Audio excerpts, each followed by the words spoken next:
If dinosaurs actually existed, wouldn't their bones be everywhere? Well, let's get into it. Let's all put our critical thinking skills to the test this morning. Alright, so right off the bat, we're coming off as really condescending. So why is it that the average Joe has never dug them up?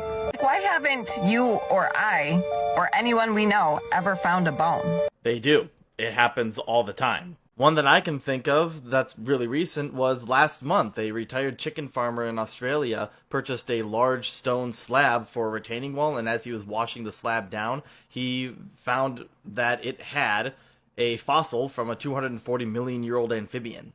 Even just Googling farmers finding dinosaur bones will get you a bunch of examples, like another one from 2021 where an Australian farmer found titanosaur bones. So in fact, it does happen quite a lot. And another thing, bones can completely decay within 20 years.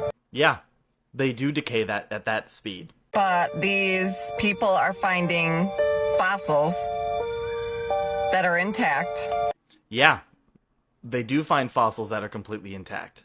from 76 million years ago. Oh, they find fossils much older than 76 million years. The oldest known fossils are stromatolites from 3.7 billion years ago. I honestly believe they put these creatures in front of us and made us believe it because of this. So because there are big people, you think that the entire scientific community is pranking us with large fossils of animals. After all of our fallen ancestors have always talked about the Nephilim, the fallen angels. Yeah, big ass giants. Well, I'm gonna let other people who dispute giants and the possibility of giants existing take over for that section, but we're just gonna move on from there. And if the meteor thing truly happened, if something of that magnitude was to hit Earth, it'd be something like 10,000 nuclear bombs going off. Well, first off, it's not a meteor, it was an asteroid. But you are right in that the impact of that asteroid that caused the KT extinction event was immensely powerful.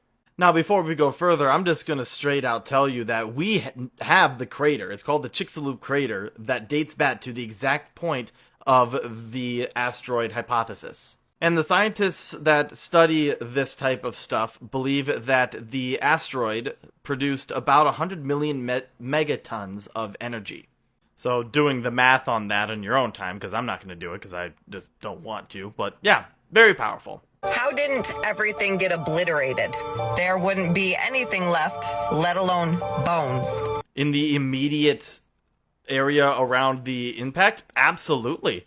But on the other side of the planet, no. The impact wouldn't have obliterated everything. If it had obliterated everything around the world, there wouldn't be life, period, as we know it today. We certainly wouldn't be here. There is a show that I would recommend you watch called Last Day of the Dinosaurs from 2010. It gets a little campy, but it talks on a scientific level about the immediate and short to long-term effects of this asteroid impact. I'd recommend you watch that.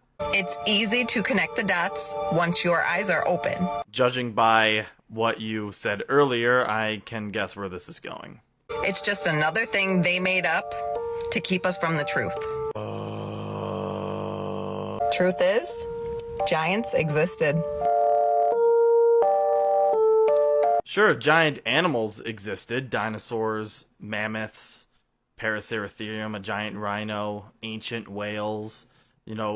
Large things did exist, but giant humans, in the sense that you're trying to say, did not exist, and there is no scientifically accurate evidence that says so. And by scientifically accurate, I mean substantial, peer-reviewed, and accepted evidence. That doesn't exist. But I'm gonna let other people who specialize in debunking that type of stuff to debunk you. I'm just going through it and being very disappointed if you are being serious.